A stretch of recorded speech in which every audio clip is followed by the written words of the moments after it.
ഹരിശ്രീ ഗണപതയേ നമ. അവിഘ്നമസ്തു.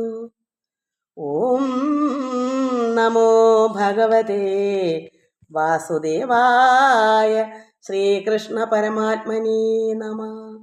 ഓം ഗുരുബ്രഹ്മ ഗുരുർവിഷ്ണു ഗുരുർദേവോ മഹേശ്വര. ഗുരു സാക്ഷാത് പരബ്രഹ്മ തസ്മൈ ശ്രീ ഗുരവേ നമ. എല്ലാ ഭക്തമക്കൾക്കും എൻ്റെ വിനീതമായ പ്രണാമം. എല്ലാ മക്കൾക്കും ശാന്തിയും സമാധാനവും ഈശ്വരകൃപയും ഉണ്ടാകണമെന്ന് പ്രാർത്ഥിക്കുന്നു. ഓം ലോക സമസ്ത സുഖിനോ ഭവന്ത്. കുറച്ച് മക്കൾ കമൻസ് തന്നു. ജയ അനിൽ, ദേവി, രാഗിണി നാരായണൻ, രാധാ ശിവാനന്ദൻ, നിർമ്മല രമേഷ്, ജയശ്രീ ബാബു, ഗീതാ നായർ, വിജി ബിജു, രുക്മിണി മോഹൻ, പത്മകുമാരി. കുറച്ച് മക്കൾ എന്നെ വിളിക്കാറുണ്ട്. പ്രസന്ന, സുഭദ്രാമ, അങ്ങനെ കുറച്ച് മക്കൾ വിളിക്കാറുണ്ട്. എല്ലാവർക്കും ഭഗവാന്റെ അനുഗ്രഹം ഉണ്ടാകണമെന്ന് പ്രാർത്ഥിക്കുന്നു. എല്ലാവർക്കും ഈശ്വരകൃപയിൽ നിറയണം.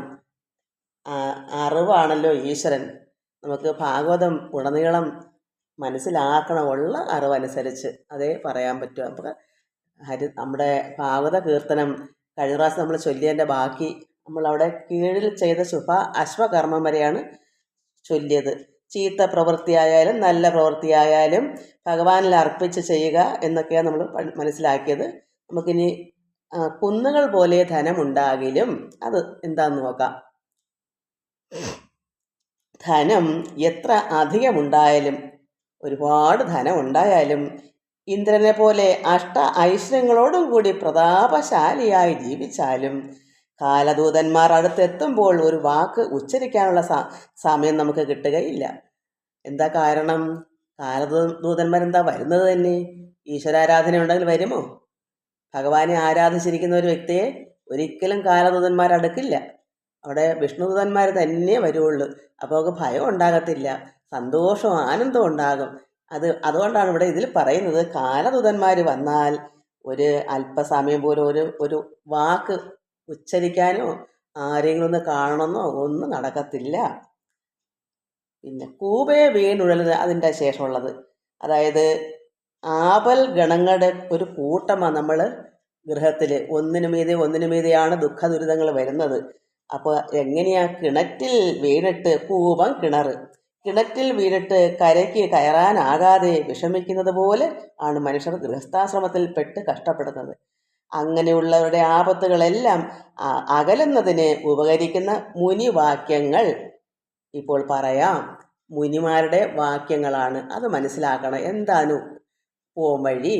ഈ കിണറ്റിൽ കിടന്ന് കഷ്ടപ്പെട്ട ദുരിതം കരകയറാൻ പറ്റാത്ത വണ്ണം അതിനെന്താ ഒരു പോംവഴി? അത് മഹാത്മാക്കൾ മുനിമാർ പറയുന്നത് മനസ്സിലാക്കണം. എന്താ? ബന്ധങ്ങളെല്ലാം അറ്റുപോയാൽ മാത്രമേ മനുഷ്യന് മുക്തി ലഭിക്കുകയുള്ളൂ. കർമ്മഫലം അനുഭവിച്ച് തീരുമ്പോഴേ ബന്ധനങ്ങൾ അറ്റുപോവുകയുള്ളൂ. നമ്മുടെ കർമ്മഫലങ്ങൾ, നമ്മൾ ചെയ്യുന്ന നല്ലതും ചള്ളുമായ കർമ്മങ്ങളുടെ ഫലമാണ് കൂട്ടി കൂട്ടി കൂട്ടി കഴിഞ്ഞ ജന്മങ്ങളുടെ ഇങ്ങനെയെല്ലാം കിടക്കും. അതിൻ്റെ ബന്ധം അറ്റുപോകണം. അതിനൊരു പോംവഴിയുണ്ട്. അപ്പോൾ ബന്ധങ്ങളെ അറ്റുപോകുന്ന രഹസ്യമായ ഒരു എളുപ്പ വഴിയുണ്ട്. നല്ലതും ചീത്തയുമായ എല്ലാ കർമ്മങ്ങളും ഭഗവാനിൽ അർപ്പിച്ച് ചെയ്യുക. നമ്മൾ ഒരു മനുഷ്യരായിട്ട് ഈ ഭൂമിയിൽ ജനിച്ചു പോയാൽ എല്ലാം ഇടകലർന്നുണ്ട്. നന്മ മാത്രം ചെയ്ത് ജീവിക്കാൻ പറ്റുകയില്ല. എന്തെങ്കിലുമൊക്കെ തിന്മകളും ചെയ്തേ പറ്റൂ. അപ്പോൾ കർമ്മബന്ധന അറ്റുപോകാൻ എന്താ വേണ്ടേ? ഈശ്വരാർപ്പണമായി കർമ്മം ചെയ്യുക, സർവ്വം സമർപ്പിക്കുക ഭഗവാനിൽ. നമ്മൾ ഈശ്വരനാണ് ചെയ്യുക, അതേപോലെ ഈശ്വരനായിട്ട് അർപ്പിക്കുക. എന്ത് ചെയ്യുന്നതും ഭഗവാനാണെന്നുള്ള സങ്കല്പത്തിൽ കൂടി ഭക്തിയോടുകൂടി ഭഗവാനെ അർപ്പിച്ച് ചെയ്യുമ്പോൾ അതിൻ്റെ കർമ്മഫലം നമുക്ക് നല്ലതായാലും ചീത്തയായാലും നമുക്ക് അതിൻ്റെ അനുഭവം നമുക്ക് കിട്ടത്തില്ല. ഈശ്വരാർപ്പണമായി ചെയ്യുന്ന കർമ്മം ബന്ധ കാരണം ആവുകയില്ല. അതുകൊണ്ടാണ് പറയുന്നത്, മഹാത്മാക്കൾ പറയുന്നത്, ഈശ്വരാർപ്പണമായി കർമ്മം ചെയ്യുക. പിന്നീട് എതിർച്ചയാ കയ്യിൽ വരുന്നത് കൊണ്ട് ദിനങ്ങൾ കഴിക്കണം. എങ്ങനെയാ? എതിർച്ചയാ കയ്യിൽ വന്ന് ചേരുന്നത് കൊണ്ട് ജീവിതം നയിക്കുക. അതായത് ഫലത്തെ ആഗ്രഹിച്ചുകൊണ്ട് കർമ്മങ്ങൾ ചെയ്യാതിരിക്കണം. നമ്മൾ എന്ത് കർമ്മം ചെയ്താലും അതെനിക്ക് കിട്ടും, ഇന്നതെനിക്ക് ഫലം കിട്ടും എന്നുള്ളൊരു ചിന്ത പാടില്ല. ആഗ്രഹമില്ലാത്ത കർമ്മങ്ങൾ ചെയ്യണമെന്നാണ് ഇതിൽ പറയുന്നത്. എന്നാൽ എതിർച്ചയാ വന്ന് കയ്യിൽ വരുന്നത് നമുക്ക് അനുഭവിക്കുകയും ചെയ്യാം. നമുക്കിപ്പോൾ ഒരു കൂലിവേലയ്ക്ക് തന്നെ പോകുന്ന ഒരാളായാലും ഭഗവാനിൽ അർപ്പിച്ചാണല്ലോ ജോലി ചെയ്യുന്നത്. ഇത്ര കാശ് കിട്ടണം എന്നുള്ള ആഗ്രഹത്തോടുകൂടി ആവരുത് ചെയ്യുന്നത്. കാര്യങ്ങൾ ജോലികൾ ചെയ്ത് കഴിയുമ്പോൾ ആ ഉടമസ്ഥർ എന്താ നൽകുന്നത്, അത് കൂടുതലോ കുറവോ നോക്കേണ്ട കാര്യമില്ല. കാരണം ഈശ്വരാർപ്പണമായാണല്ലോ ഇത് ഭക്തർക്ക് വേണ്ടുന്ന കാര്യമാണ്, അല്ലാത്തവർക്കുള്ള കാര്യമല്ല. ഇത് ഒരു ഈശ്വര ജ്ഞാനിയാകാൻ, ഒരു വിദ്വാൻ, ഒരു സന്യാസി, ഒരു മുമുക്ഷു ആവാനുള്ള അതിൻ്റെ ഒരു വഴിയാണിത്. അങ്ങനെയുള്ളവരുടെ കാര്യമായി പറയുന്നത്. അപ്പോൾ നമ്മളൊരു കർമ്മം ചെയ്താൽ ജീവിക്കാനും പറ്റത്തില്ലല്ലോ. അപ്പം ജീവിതം കർമ്മവും തൊഴിലും ഒക്കെ ഉണ്ടെങ്കിലേ ജീവിതം മുന്നോട്ട് പോവുകയുള്ളൂ. അപ്പോൾ ഒരു കാര്യം നമ്മൾ ഒരു ജോലി ചെയ്യുമ്പോൾ അവരെന്താ നൽകിയെന്ന് നോക്കുക പോലും ചെയ്യേണ്ട കാര്യമില്ല. അത് കൂടുതലായാലും കുറവായാലും ഈശ്വരനെ അർപ്പിക്കുകയാണല്ലോ. ഈശ്വരനാണ് നൽകിയതെന്ന് കരുതുക. അത് ചിലപ്പോൾ യഥാർത്ഥമായ കൂലി ആകണമെന്നില്ല, ചിലപ്പോൾ അതിൽ കൂടുതലും ആകാം. അപ്പോൾ അവിടെ യാതൊരു പരിഭവമോ കുറഞ്ഞെന്നും പറഞ്ഞ് വിഷമമോ കൂടിയെന്നും പറഞ്ഞ് സന്തോഷം ഒന്നും വേണ്ട. കാരണം എന്താ, അത് ഈശ്വരൻ തന്നതല്ലേ. അതെന്തോ ആയിക്കോട്ടെ, കുറഞ്ഞാലും കൂടിയാലും ഭഗവാനിൽ അർപ്പിക്കുകയാണല്ലോ ചെയ്തത്. അങ്ങനെ നമ്മൾ എതിർച്ച കയ്യിൽ വന്ന് ചേരുന്നത് അതാണ്. അത് നമുക്ക് സന്തോഷത്തോടെ സ്വീകരിക്കുകയും ചെയ്യാം, അത് അനുഭവിക്കുകയും ചെയ്യാം. അതുകൊണ്ട് ഫലത്തെ ആഗ്രഹിച്ചുകൊണ്ട് കർമ്മങ്ങൾ ചെയ്യാതിരിക്കുക, അത്രയേ ഉള്ളൂ. എനിക്ക് ഇത്ര രൂപ കിട്ടിയാൽ ഇന്നത് ചെയ്യൂ എന്നുള്ളൊരു കടുംപിടുത്തമൊന്നും വേണ്ട. ഒരാൾ നമ്മൾ ഇന്നതൊന്നും ചെയ്തതാ എന്ന് പറയാൻ സന്തോഷമായിട്ട് ചെയ്തു കൊടുക്കണം. കാരണം ഈശ്വരാർപ്പണമായി ചെയ്യുമ്പോൾ മനസ്സിന് നല്ല സന്തോഷമായിരിക്കണം. ആ ശൈവനിൽ അവരെന്താ തരുന്നത്, അത് ചിലപ്പോൾ ഇരട്ടിയായിരിക്കും തരുന്നത്. അങ്ങനെ ഈശ്വരൻ വിചാരിച്ചാൽ എന്താ അസാധ്യം, കൂടുതലും കിട്ടാം. ചിലപ്പം ഒരുത്തൻ അങ്ങനെ കഴിവില്ലാത്തവനാണെങ്കിലോ ചിലപ്പോൾ കുറച്ചേ കാണും. അപ്പോഴും സന്തോഷം തന്നെയായിരിക്കണം. ഒരിക്കലും അവിടെ പരാതിപ്പെടാൻ അവകാശമില്ല ഒരു ഭക്തന്, അല്ലാത്തവർക്ക് കുഴപ്പമില്ല. അതുകൊണ്ടാണ് കയ്യിൽ വന്ന് ചേരുന്നത്, എതിർച്ചയാ കയ്യിൽ വരുന്നത് എടുത്ത് നമുക്ക് ജീവിതം നയിക്കാം. അല്ലാതെ ഇന്ദ്രൻ്റെ പദവി തന്നെ വന്നു ചേർന്നാലും അതുകൊണ്ട് എന്ത് പ്രയോജനം, വെറും നിസ്സാരമല്ലേ. അതാണ് ഇവിടെ പറയുന്നത്. നമുക്ക് അവിടം വരെ നമുക്ക് പ്രാർത്ഥിക്കാം. കയ്യിൽ വരുന്നത് വരെ ഉള്ള 9ാമത്തെ ശ്ലോകം വരെ നമുക്ക് വായിക്കാം, ചൊല്ലാം. കുന്നുകൾ പോലെ ധനമുണ്ടാകിലും ഇന്ദ്രനു സമമായി വാണിടുകിലും ഒന്നുരിയാടുവതിന്നിടകിണ്ട വന്നാൽ യമഭടർ നാരായണ ജയ നാരായണ ജയ നാരായണ ജയ നാരായണ ജയ വരദ ഹരേ കൃഷ്ണ നാരായണ തവ പാദ സരോജം അകമേ വിലസുക നാരായണ ജയ പൂപേ വീണുഴലുന്നതുപോലെ ഗേഹേ വാണുഴലുന്ന ജനാനാം ആപൽഗണം അകലേണ്ടുകിൽ മുനിജന വാക്കുകൾ പറയാം നാരായണ ജയ നാരായണ ജയ നാരായണ ജയ നാരായണ ജയ വരദ ഹരേ കൃഷ്ണ നാരായണ തവ പാദ സരോജം അകമേ വിലസുക നാരായണ ജയ കെട്ടുകളായതു കർമ്മം പുരുഷനു കെട്ടുകളന്തേ മുക്തി വരൂ ദൃഢം കെട്ടുകളോ ഫല ഭുക്തിയാതീരും കെട്ടായിനിയും നാരായണ ജയ കേൾക്കണം എളുതായുണ്ടു രഹസ്യം ദുഷ്കൃതവും നിജ സുകൃതവുമെല്ലാം കാൽക്കൽ നമസ്കൃതി ചെയ്തു മുകുന്ദനിൽ ആക്കുക സതതം നാരായണ നാരായണ ജയ നാരായണ ജയ നാരായണ ജയ വരദ ഹരേ കൃഷ്ണ നാരായണ തവ പാദ സരോജം അകമേ വിലസുക നാരായണ ജയ. തൊണ്ട കുടി മക്കളേതാ.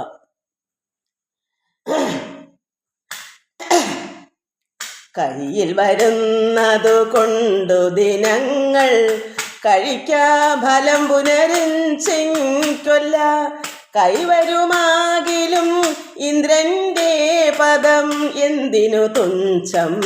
നാരായണ ജയ നാരായണ ജയ നാരായണ ജയ നാരായണ ജയ വരദ ഹരേ കൃഷ്ണ. നാരായണ തവ പാദ സരോജം അകമേ വിലസുക. നാരായണ ജയ. ചിലപ്പോൾ ഇങ്ങനെ തൊണ്ട ഒരു ഞരമ്പെന്ന് ഒരു നൈസായിട്ടൊന്ന് പിടുത്തം വരും. ഉടനെ തൊണ്ടയ്ക്കൊരു കുരുടക്കമ. എന്ത് ചെയ്യാനാ? പിന്നെ എൻ്റെ മക്കൾക്കെല്ലാം ഇത് അറിയാമല്ലോ. ഇതൊക്കെയാണെന്ന് സാരമില്ലല്ലേ. ഫാനില്ലായിരുന്നു. ചിലപ്പോൾ അങ്ങനെയും വിയർക്കുമ്പം വരും. ഫാൻ വലിയ സൗണ്ടാണ്, അതുകൊണ്ടാണ് ഞാൻ അത് ഇടാഞ്ഞത്. നമുക്ക് ഇന്ന് വായിക്കുന്ന ഋതുവർണ്ണനമാണ്. കഴിഞ്ഞ പ്രാവശ്യം വൃന്ദാവന ലീലയാണ് വായിച്ചത്. ഭഗവാൻ കാട്ടുതീ വന്നപ്പോൾ ഭഗവാനെ വിളിച്ച് അപേക്ഷിച്ച് കരഞ്ഞു ഗോപികൾ. അപ്പോൾ ഭഗവാൻ അഗ്നിയെ ഭക്ഷിച്ചു, പാനം ചെയ്തു. പിന്നെ ബലരാമനാണെങ്കിലോ അസുരനെ, കാരണം ഈ തല്ലുകൂടി ഒരു പന്തയം വെച്ച കളി ഉണ്ടായിരുന്നല്ലോ. അപ്പോൾ ജയിക്കുന്നവരെ തോറ്റവർ എടുത്തുകൊണ്ട് നടക്കണം. അപ്പോൾ ബലരാമനെ അസുരൻ എടുത്തുകൊണ്ട് നടന്നു. ആകാശത്തേക്ക് കൊണ്ടുപോയപ്പോൾ അദ്ദേഹത്തിന് ഓർമ്മ വന്ന് ഇത് ഭയാനകമായ ഒരു ശരീരമായി വളർന്ന് വലുതായ ഒരു അസുരൻ. പെട്ടെന്ന് തന്നെ ഒരു ഇടി കൊടുത്തു. അപ്പോൾ തന്നെ മരിച്ച് താഴെ വീണു. അതുകൊണ്ട് ഇതെല്ലാം ഈ കുട്ടികളെല്ലാം ചെന്ന് അവരുടെ വീടുകളിൽ ചെന്ന് എല്ലാവരോടും പറഞ്ഞു. അതായത് നന്ദാത്മജൻ ഭഗവാൻ അഗ്നിയെ ഭക്ഷിച്ചതും ദാനവൻ തന്നെ ബലരാമൻ വധിച്ചെന്നും ആനന്ദമോട് ഇതെല്ലാം കേട്ട് ആരാ നന്ദാദികൾ കേട്ടപ്പോൾ ഭഗവാൻ രാമനും കൃഷ്ണനും സുരവരന്മാരെന്ന് ആമോദമോട് മാനിച്ചു വസിച്ച് അവരെല്ലാവരും മനസ്സിലാക്കി ബലരാമനും ഭഗവാൻ കൃഷ്ണനൊക്കെ ഈശ്വരന്മാരാണെന്ന് അവർക്ക് സന്തോഷമായി. അങ്ങനെ അവർ വസിച്ച സമയത്ത് അങ്ങനെയായിരുന്നു ഋതുവർണ്ണന. ഋതുക്കടയാണ് പറയാൻ പോകുന്നത്. നമുക്കത് വായിക്കാം. തൊണ്ട കുഴുന്നത് അർത്ഥമൊന്നും വലുതായിട്ട് പറയാൻ പറ്റുന്നില്ല.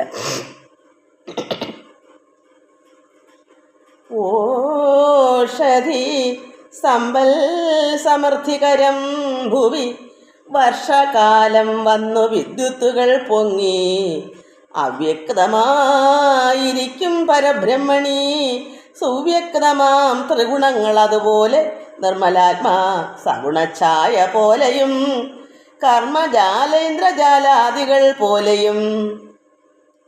ഓർത്തില്ല, അത് കണ്ടു വായിക്കണ്ടേ. ഋതുവർണ്ണനം.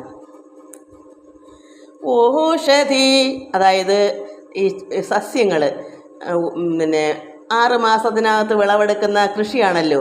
മഴ വരുമ്പം ചെയ്യും. അത് സമ്പൽ സമൃദ്ധികരമായി ഭൂമിയിൽ.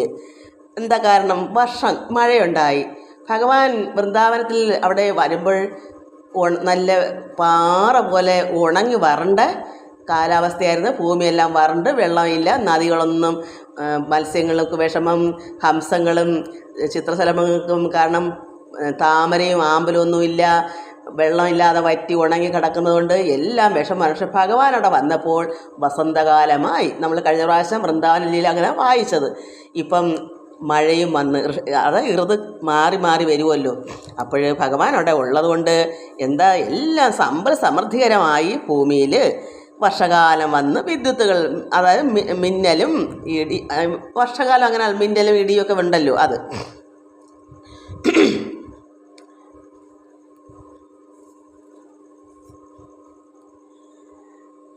ഓഷധി സമ്പൽ സമൃദ്ധികരം ഭുവി വർഷകാലം വന്നു വിദ്യുത്തുകൾ പൊങ്ങി അവ്യക്തമായിരിക്കും പരബ്രഹ്മണി സുവ്യക്തമാം ത്രിഗുണങ്ങൾ അതുപോലെ നിർമ്മലാത്മാ സഗുണഛായ പോലെയും കർമ്മജാല ഇന്ദ്രജാലാദികൾ പോലെയും.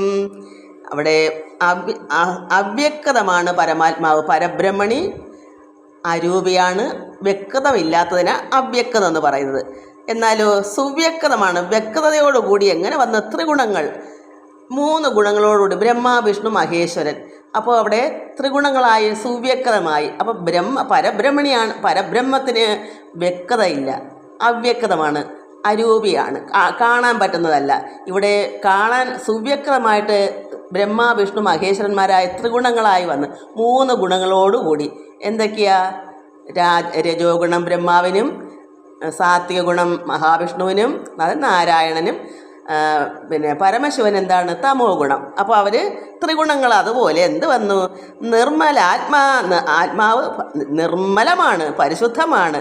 നിർമ്മലാത്മാ സഗുണഛായ പോലെയും കർമ്മജാല ഇന്ദ്രജാലാദികൾ പോലെയും കാർമേഘമാലകൾ ഉത്ഭവിച്ചങ്ങനെ നിർമ്മലാകാശേ പരന്നു ചമഞ്ഞിതു. അപ്പോൾ എന്താ ഇവിടെ പറയുന്നേ?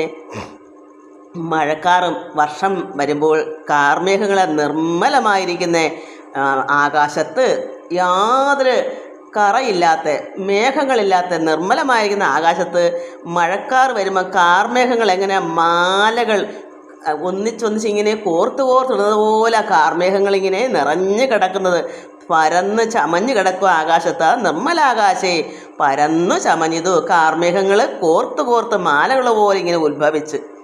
എന്നിട്ടോ സൂര്യ ഇന്ദു, അതായത് സൂര്യനും ചന്ദ്രനും, ഇന്ദു ചന്ദ്രൻ, താരകം നക്ഷത്രം.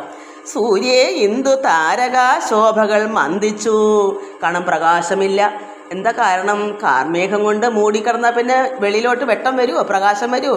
സൂര്യൻ്റെ വെട്ടവും പ്രകാശമില്ല, ചന്ദ്രനും പ്രകാശമില്ല, നക്ഷത്രങ്ങളെയും കാണാനില്ല. അതുപോലെ ആയിക്കാഴും. എന്നിട്ടോ ക്രൂരമാം വായുവും വീതു മേൽക്കുമേൽ, കഠിനമായ കാറ്റും വീശി. മഴക്കാറ് വരുമ്പോൾ ഭയങ്കര കാറ്റും വരുമല്ലോ. പ്രാണഭയം വരുമാറങ്ങ് ഇടികളും കാണായി ഘോരമായുള്ള വർഷങ്ങളും കാഠിന്യമായി കിടന്നൊരു മേദിനി കാഠിന്യമെന്നെ ചെളിയായി ചമഞ്ഞിതു. ഈ ക്രൂരമായ വായുവും മഴയും എല്ലാം വന്നപ്പോൾ, ഇടിയൊക്കെ വന്നപ്പോൾ പ്രാണഭയം. അതെന്താ? നമുക്ക് അങ്ങനെ ഒരു സമയം വരുമ്പോൾ നമുക്കൊക്കെ ഭയം ഉണ്ടാകുന്നല്ലോ. എന്താ? ഘോരമായുള്ള മഴയും ഈ ഇടിയും എല്ലാം വന്നപ്പോൾ ഭയം ഉണ്ടായിട്ട് കാഠിന്യമായി കിടന്ന മേദിനി ഭൂമി എന്ത് ചെയ്തു? കാഠിന്യം എന്നേ ചെളിയായി ചമഞ്ഞു. എന്താ കാഠിന്യം ആയി കിടന്നത്? പാറ പോലെ ഉണങ്ങി വരണ്ട് വെള്ളമില്ലാതെ കിടന്ന ഒരു ഭൂമിയാണ്. ആ ഭൂമിയിൽ മഴ വന്നപ്പം കാഠിന്യം എന്നേ ഇല്ലാതെ കാഠിന്യമൊക്കെ പോയിട്ട് ചെളിയായി ചമഞ്ഞത്. എല്ലാം അലിഞ്ഞ് ചെളിയായി. കാരണം മഴ അത്രത്തോളം പെയ്ത് തണുത്ത് ഭൂമിയെല്ലാം നന്നായി, ആ പാറ പോലെ ഇരുന്ന കാഠിന്യമായി കിടന്ന ഭൂമി നന്നായി അവിടെ ചെളിക്കൊണ്ടുപോലങ്ങായി. സസ്യസമ്പൂർണയായി വന്നു ധരിത്രിയും. നന്നായി സസ്യങ്ങളും ഭൂമിയിലെ സസ്യങ്ങളെല്ലാം നന്നായി വിളഞ്ഞു. മത്സ്യങ്ങൾ ശക്തി വർദ്ധിച്ചു പുളച്ചിതു. നല്ല വെള്ളം നദിയിൽ വന്ന മത്സ്യങ്ങളുടെ സന്തോഷം കാരണം വാലൊക്കെ വളഞ്ഞും പുളഞ്ഞും കിടന്ന് തകർക്കുന്ന നമ്മൾ കണ്ടിട്ടില്ലേ? വെള്ളത്തിൽ കിടന്ന് നന്നായി ആഘോഷിക്കുന്ന മത്സ്യങ്ങൾ. കാരണം എന്താ? അവർ വെള്ളമില്ലാതെ കഷ്ടപ്പെട്ട് എവിടേക്കോ അളകളിലൊക്കെ പൊത്തി ഇരുന്നതെല്ലാം മഴ വന്നപ്പോൾ തുള്ളിച്ചാടുക. ശക്തി വർദ്ധിച്ചു അവർക്ക്, മത്സ്യങ്ങൾക്ക്. അതുപോലെ വൃക്ഷലതാദികളൊക്കെ തളർത്തിതു. വൃക്ഷങ്ങളും നന്നായി തളർത്തു. തൽക്ഷണം കർഷകന്മാരേറെ മോദിച്ചു. കാമ്യ തപസ്സികൾ തൽഫലം സിദ്ധിച്ചു. കർഷകർക്ക് എന്താ? ഇത്രയും മഴ വന്നപ്പോൾ അവർക്ക് സന്തോഷമായി, ഏറെ സന്തോഷം വന്നു. എന്താ കാരണം? ഇതെല്ലാം ഫലവത്താവുമല്ലോ. സസ്യങ്ങളെല്ലാം ഒന്നായി എല്ലാം വിളഞ്ഞ് നന്നായി ഫലം തരുമ്പോൾ കാമ്യ തപസ്സികൾ എന്താ? തപസ്, ആഗ്രഹം കൊണ്ടിരിക്കുക. നമ്മൾ നട്ടതെല്ലാം കിളിച്ചു സന്തോഷമായിട്ട് അതിനെ വിളവെടുക്കാമല്ലോ എന്ന് കരുതി വിളവ് വരുന്നവരവർ തപസ്സിരിക്കുക കർഷകന്മാർ. കാരണം അവർക്ക് സമയാസമയത്തിന് കൃഷിക്ക് വെള്ളവും വളവും ഒക്കെ കൊടുക്കണം. അതിൻ്റെ വളർച്ച കണ്ട് ഈ മഹർഷിമാർ വനത്തിൽ തപസ്സെടുക്കുന്നത് എങ്ങനെയാണ്? അതുപോലെ ഈ കാമം, ആഗ്രഹം. ഈ കൃഷിക്കാർക്ക് എന്താണ്? ആഗ്രഹമാകുന്ന തപസ്സാണ്. മഹർഷിമാരുടെ തപസ്സല്ല ഇത്. ഇവിടെ ആഗ്രഹമാണ്. കാരണം നട്ടതെല്ലാം നന്നായി കിളിച്ച് തളർത്ത് വന്നപ്പോൾ അതിൻ്റെ ഫലം എടുക്കാനുള്ള ഒരു ആഗ്രഹം കൊണ്ട് തപസ്സിരിക്കുക. കാമ്യ തപസ്സികൾ തൽഫലം സിദ്ധിച്ചു. അവർക്ക് തപസ്സിരുന്നതിനെന്താ? ഫലമുണ്ടായി. എന്നിട്ടോ സൗമ്യമാം വണ്ണം തെളിഞ്ഞത് അചരങ്ങൾ. എന്താണ് ഈ അചരങ്ങൾ? നമുക്ക് ചരം ഉണ്ട്, അചരമുണ്ട്. ചരം എന്ന് പറഞ്ഞാൽ ചരിക്കുന്നത്. നമുക്ക് ഒരു സ്ഥലത്ത് നിന്ന് മറ്റൊരു സ്ഥലത്തേക്ക് പക്ഷേ മൃഗാദികൾക്കും മനുഷ്യർക്കും എല്ലാം ചരിക്കാം. ഒരു സ്ഥലത്തുനിന്ന് എങ്ങോട്ടും പോകാം. നമുക്ക് പ്ലെയിൻ കയറി പോകാം, എവിടെ വേണമെങ്കിലും നടന്നു പോകാം. കാരണം എങ്ങും ഉറച്ചു നിൽക്കുന്ന വേരോടുന്നില്ലല്ലോ നമ്മൾക്ക് മണ്ണിലേക്ക്. അതേസമയം അചരങ്ങളെന്ന് പറയുന്നത് സസ്യങ്ങൾക്ക് വേരോട്ടമുണ്ട് ഭൂമിയിലേക്ക്. അപ്പോൾ അവർക്ക് ഒരു സ്ഥലത്തുനിന്ന് ഒരു സ്ഥലത്തേക്ക് മാറാൻ പറ്റത്തില്ല. അതിനാണ് അചരങ്ങൾ. സൗമ്യമാം വണ്ണം തെളിഞ്ഞത് അചരങ്ങൾ. അപ്പോൾ സസ്യങ്ങളെല്ലാം സന്തോഷമായി തെളിഞ്ഞു വന്നു. കാരണം നല്ല മഴയും നല്ല കൃഷിക്കാർ കൃഷിയും ചെയ്തപ്പോൾ സന്തോഷമായി. പാപപാഷണ്ണികളാലേ കലിയുഗേ ശോഭിക്കയില്ല വേദങ്ങൾ അതുപോലെ. പാപപാഷണ്ണികളാലേ കലിയുഗേ എന്താ ഈ കലിയുഗത്തിൽ മതത്തിന് മതവിരോധികൾ, ഈശ്വരനുള്ള ചിന്തയില്ലാത്ത മതവിരോധികളുണ്ട്. അവർക്ക് കലിയുഗത്തിൽ എന്താ ശോഭിക്കയില്ല? വേദങ്ങൾ, നല്ല കാര്യങ്ങൾ, ഈ ഭഗവത് കഥകളോ ഇതൊക്കെ ഈ സ്തുതിപ്പുകളോ ഒന്നും അവർക്ക് പാഠമല്ല. കാരണം അവർ മതവിരോധികൾ. അവർക്ക് നാമം ചൊല്ലക്കമോ ആരാധനകളോ ഒന്നുമില്ല, അവരുടെ ചെവിയിലോട്ട് കയറത്തുമില്ല. എന്താ കാരണം? മതവിരോധമാണ്, ശോഭിക്കയില്ല അവർക്ക്. അതുപോലെ പാപപാഷണ്ണികൾ വെച്ചാൽ മതവിരോധികൾ. കലിയുഗത്തിൽ അവർക്ക് ശോഭിക്കയില്ല. ആരെന്ത് പറഞ്ഞാലും അവരുടെ ചെവിയിലോട്ട് കയറത്തില്ല. അവർക്ക് തോന്നുന്ന രീതിയാണ്. അതാണ്. അതുപോലെ മൗനം കലർന്നു കിടന്ന മണ്ടൂകങ്ങൾ ആനന്ദമോട് ഘോഷങ്ങൾ തുടങ്ങിനാർ. മൗനം കലർന്ന് കിടക്കുന്ന മണ്ടൂകങ്ങൾ, തവളകൾ. എന്തായി മൗനം? അവർക്ക് വെള്ളമില്ലാതെ കഷ്ടപ്പെട്ട് കിടക്കാൻ മൗനം അല്ലേ?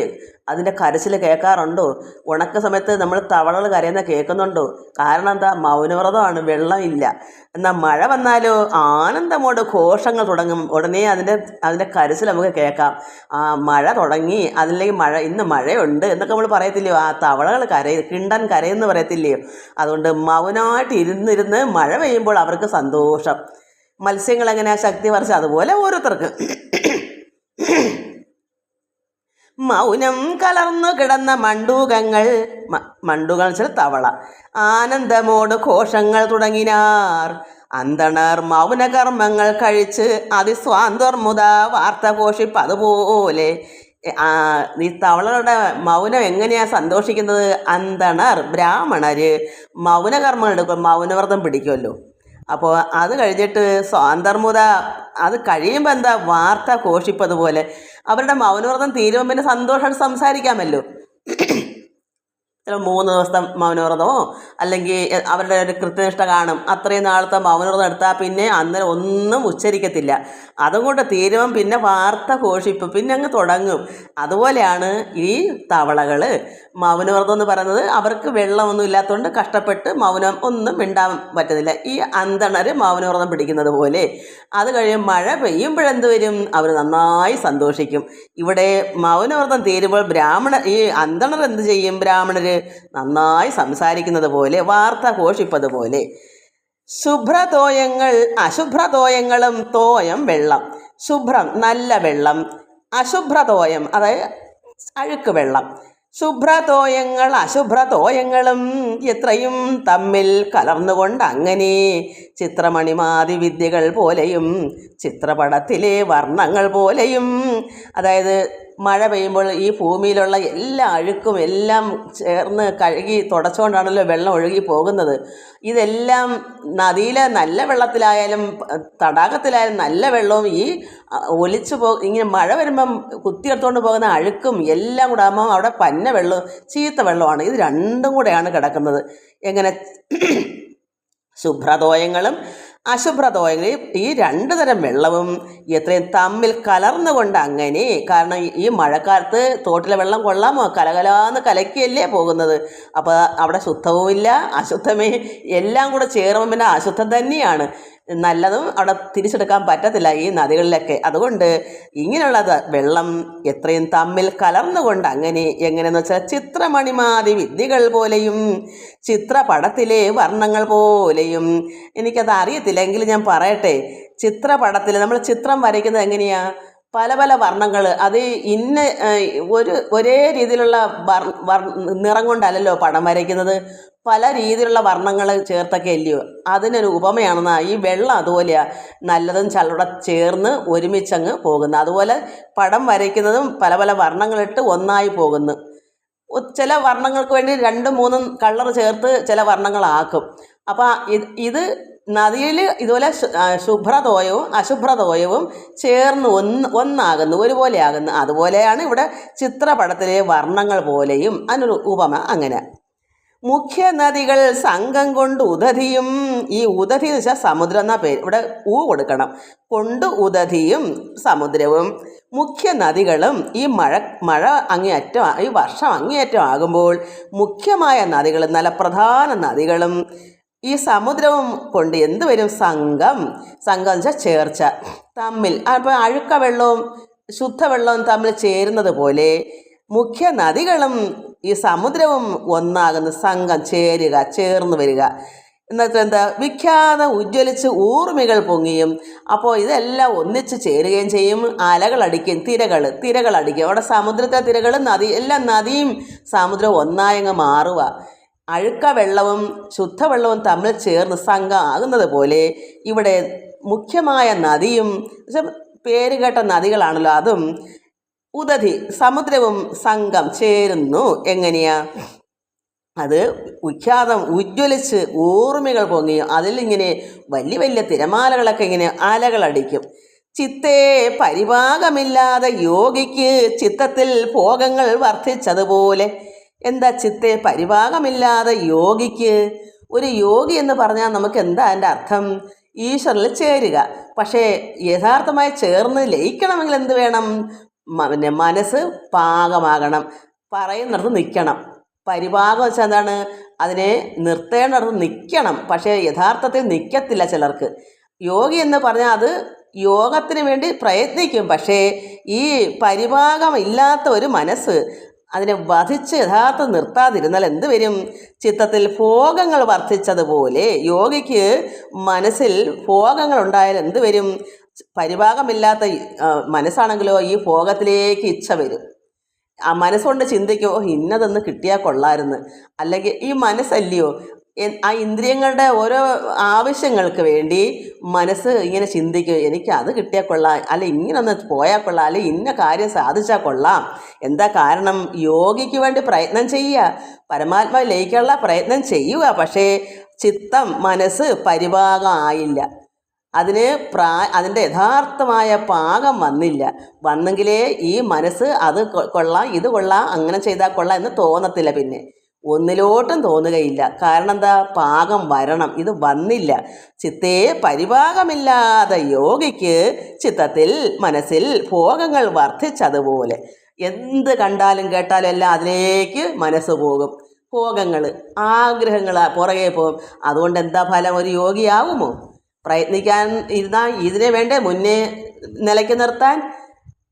ഈ കുതിര ചാടുന്ന പോലെ മനസ്സ് ചാടിപ്പോയാൽ വല്ല ഫലമുണ്ടോ? പരമാത്മ ലയിക്കണമെങ്കിൽ ഇന്ദ്രിയങ്ങളെയും വധിക്കണം, മനസ്സിനെയും വധിക്കണം.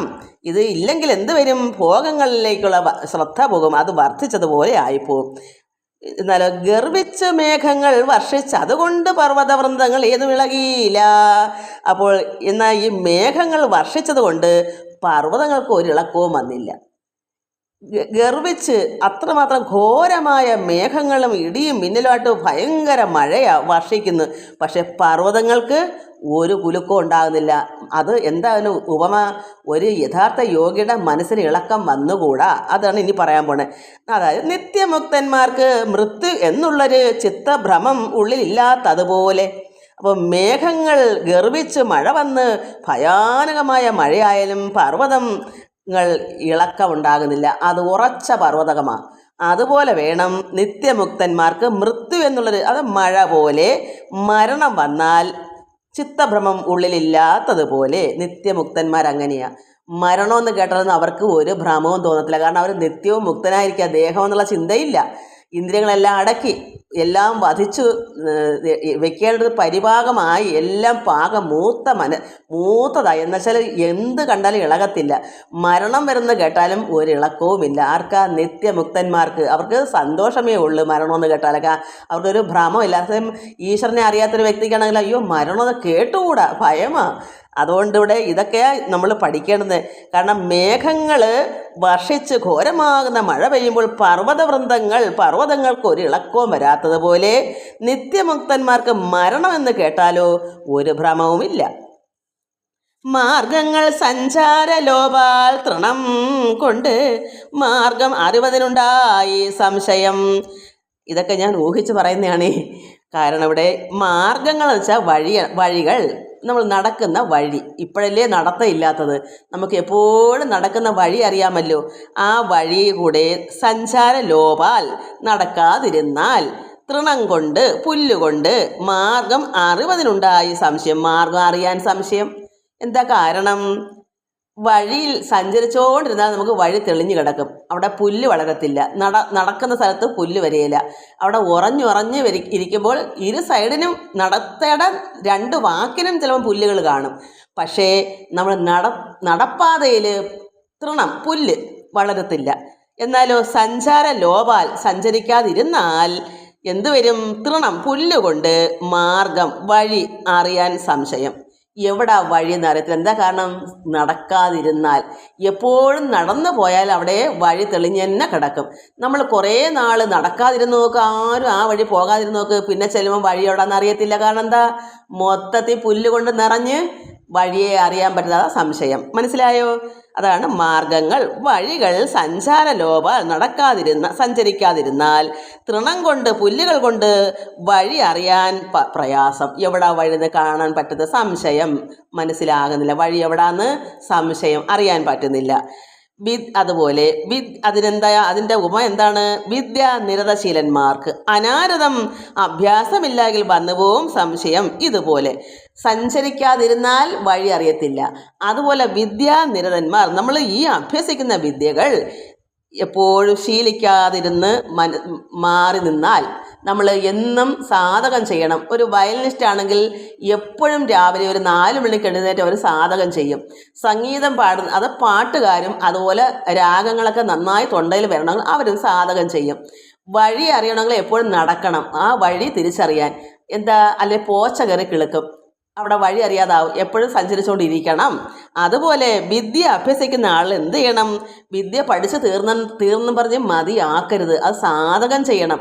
അതിനൊരു ഉദാഹരണം ഈ ഭാഗവതം തന്നെ നമ്മൾ നന്നായി പഠിച്ച് എല്ലാം മനസ്സിലാക്കട്ടെ. കുറേ 10 വർഷം നമ്മളൊന്ന് വായിക്കാതിരിക്കട്ടെ, ഇതെല്ലാം വിട്ടുപോകും. എന്താ വായിച്ചതെന്നോ അപ്പോഴും ഒരു പുതുമയായിട്ട് തോന്നും. എന്താ ഇതൊക്കെ അങ്ങ് മറക്കും. അത് പാടണ്ടോ? അപ്പോൾ അവിടെ സംശയമല്ലേ, പിന്നെ ഒന്നേന്ന് പഠിക്കണ്ടേ? അതുകൊണ്ട് എന്താ പറയുന്നത്? വിദ്യ നിരതശീലന്മാർക്ക് അനാരതം അഭ്യാസമില്ലെങ്കിൽ വന്നുപോകും സംശയം വരും. അഭ്യാസം എത്ര കിട്ടിയാലും നിരന്തരം അഭ്യസിച്ചോണം. ഭാഗവതം ദിവസേന വായിച്ചോണം. രാമായണമായാലും നമുക്ക് വേണ്ടുന്നത് എന്തായാലും ദിവസേന ചെയ്യണം. ഇല്ലെങ്കിൽ എന്ത് വരും? വഴി അറിയാൻ വയ്യാതെ പോച്ച കയറി കിളക്കും സഞ്ചാരമില്ലെങ്കിൽ. അതുപോലെ തന്നെ നിത്യമുക്തന്മാർക്ക് മൃത്യു എന്നുള്ളൊരു ചിത്തഭ്രമം നമുക്ക് ഉണ്ടാകത്തില്ല. എന്താ കാരണം? ഉറച്ച മനസ്സാണ്. അവർക്ക് ചഞ്ചലമില്ല. അവരുടെ നല്ല മനസ്സിനെ അവരെ ഏകാഗ്രമാക്കി അതിനെ വധിച്ചു അവരെ ഇരിപ്പിടത്താക്കി വെച്ചേക്കുക. അവരുടെ സ്വതന്ത്രത തന്നെയാണ് നിൽക്കുന്ന ആ മനസ്സ്. ഇങ്ങനെ ഓരോ കാര്യങ്ങൾ നമുക്ക് പഠിക്കാനുണ്ട്. അതുകൊണ്ട് മനസ്സിലാക്കണം, നമുക്ക് ഭാഗവതം 2 ദിവസം വായിച്ചിട്ട് പിന്നെ 10 ദിവസം വായിക്കാതിരിക്കരുത് മക്കളെ. എല്ലാവരും നിത്യേന എതിർത്ത് വായിച്ച് മനസ്സിലാക്കിക്കൊള്ളണം. ഇല്ലെങ്കിൽ എന്തൊരു അഭ്യാസമില്ലെങ്കിൽ സംശയം വന്നുപോകും, അത് മനസ്സിൽ നിന്ന് മാറിപ്പോകും. മേഘങ്ങൾ ഏറ്റവും പാഞ്ഞു ഗമിക്കയാൽ ആകവേ വിദ്യുത്തിൽ അടങ്ങിയിടുന്നു. അപ്പം മേഘങ്ങളെല്ലാം പാഞ്ഞു പോകുമ്പോൾ എന്ത് വരും? കാറ്റൊക്കെ വീശും അതിഭയങ്കരമായ വേഗത്തിലല്ലയോ പാഞ്ഞു പോകുന്നത്? ആകവേ വിദ്യുത്തിൽ അടങ്ങിയിടുന്നു. പിന്നെയും ഉജ്ജ്വലിച്ച് അന്യമേഘങ്ങളിൽ ചെന്നു ലയിക്കുന്നു പുഞ്ചലിയെ പോലെ. പുഞ്ചിലെന്ന് വെച്ചാൽ വേശ്യാസ്ത്രീ എന്ന വേശ്യയെ പോലെ എന്നാ പറയുന്നത്. എനിക്ക് അറിയത്തില്ല എന്താ പറയേണ്ടതെന്ന്.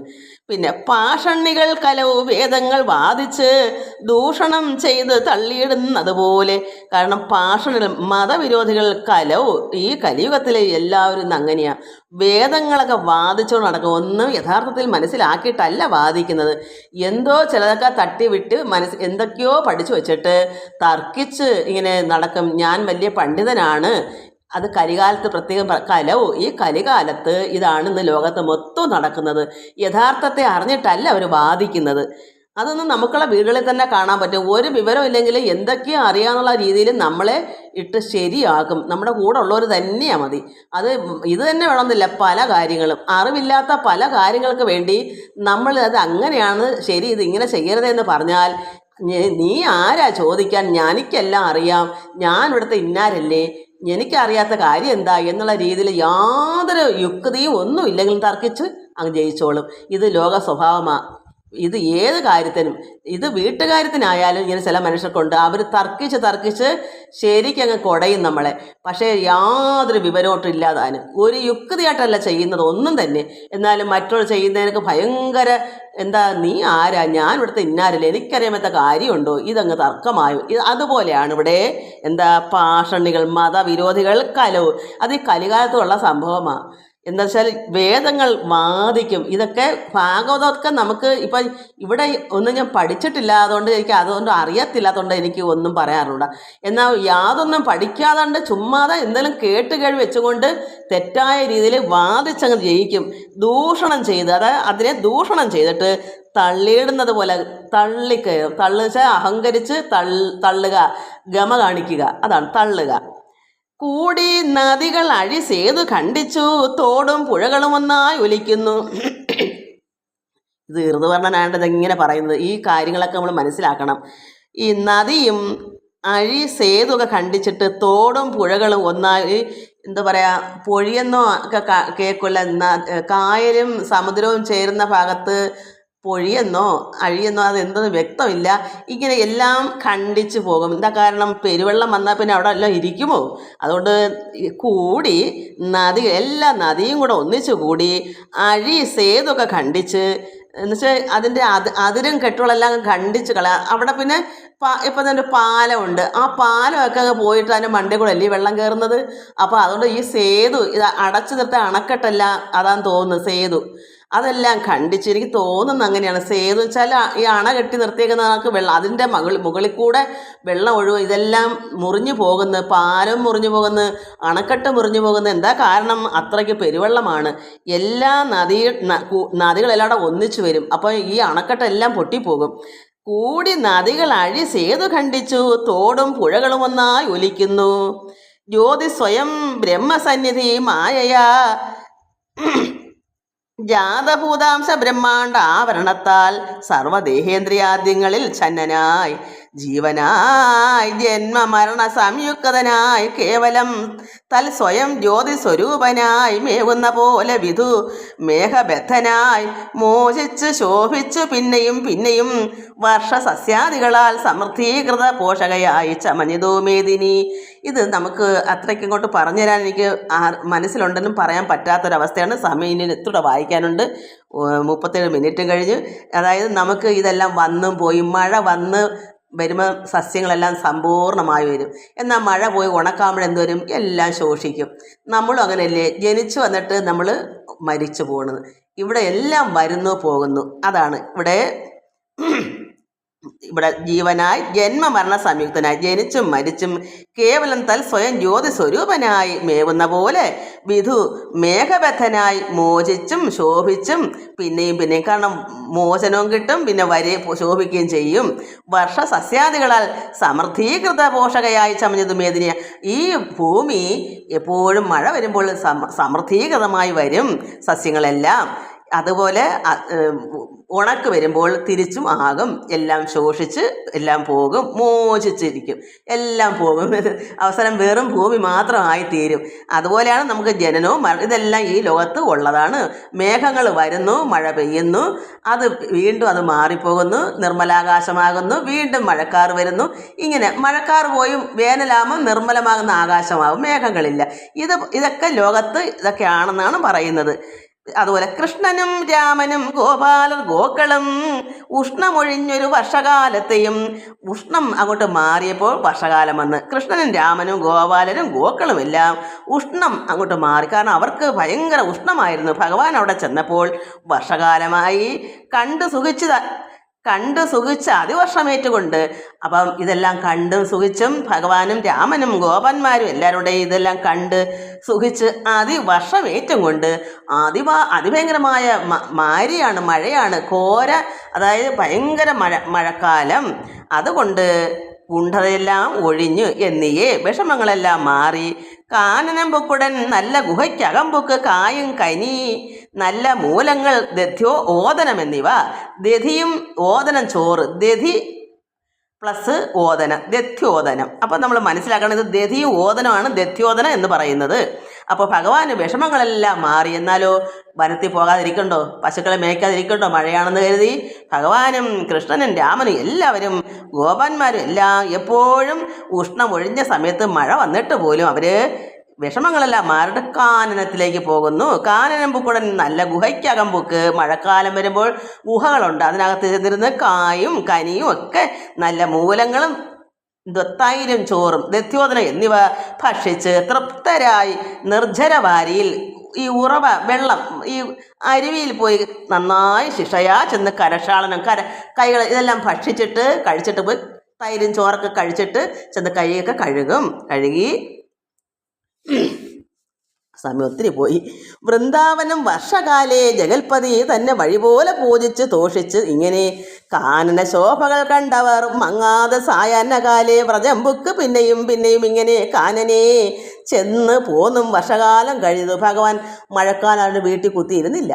ഭഗവാൻ സാധാരണ ഒരു മനുഷ്യക്കുട്ടി ഭഗവാനാണെന്ന് എന്തെങ്കിലും തള്ളലുണ്ടോ? ഭഗവാൻ വർഷമായാലെന്താ, ഉഷ്ണമായാലെന്താ? ഭഗവാന്റെ ജോലി ഈ കുട്ടികളും എല്ലാവരും ഗോക്കളും ഗോപന്മാരും എല്ലാവരുമായിട്ട് മഴയായാലും അവർ വനത്തിലേക്ക് പോകുന്നു. അവരവിടെ കൊണ്ട് തൈരും ചോറും കഴിക്കുന്നു, ഗുഹയ്ക്കകത്തിരുന്ന് ചെയ്യുന്നു, കായും കാര്യങ്ങളൊക്കെ പറിച്ച് തിന്നും, എപ്പോഴും പിന്നെയും ഇങ്ങനെ തന്നെ ചെയ്യുന്നു. കാനനെ ചെന്നും പോന്നും, അത് അങ്ങോട്ട് ചെന്നും തിരിച്ച് സന്ധ്യയാകുമ്പോൾ സായാഹ്നകാലേ വ്രതത്തിലേക്കും വരും. രാവിലെ പോകുന്നു, വൈകുന്നേരം തിരിച്ചു വരുന്നു, ചെന്നും പോകുന്നു, അത് അങ്ങോട്ട് ചെന്നിട്ട് തിരിച്ചു വരും. വർഷകാലം അങ്ങനെ കഴിഞ്ഞു. ഭഗവാൻ അവിടെ വെറുതെ ഇതെന്താ നമ്മൾ പഠിക്കേണ്ടേ? ഭഗവാൻ നമുക്ക് കാണിച്ചു തരുന്നു ഈ പ്രവർത്തികൾ. നമുക്ക് മഴയാണെന്ന് കരുതി വീട്ടിനകത്ത് അടഞ്ഞുകൂടിയിരുന്നുകൂടാ, കർമ്മങ്ങളെല്ലാം ചെയ്യണം. അല്ലാതെ നമ്മളെങ്ങനെ ഇപ്പോൾ പശുകൃഷി ഉള്ളവർക്ക് അവിടെ ഭഗവാനും ആ കുട്ടികൾക്കും പോയി പശുവിന് തീറ്റായിരിക്കാൻ പറ്റുമോ? പോയല്ലേ പറ്റൂ. നമ്മളത് മനസ്സിലാക്കണം. ഇതെല്ലാം ഈശ്വരൻ നമ്മളെ പഠിപ്പിക്കുന്ന പാഠങ്ങളാണ്. ഭഗവാൻ കർമ്മം ചെയ്ത് നമുക്ക് കാണിച്ചു തരുന്നു.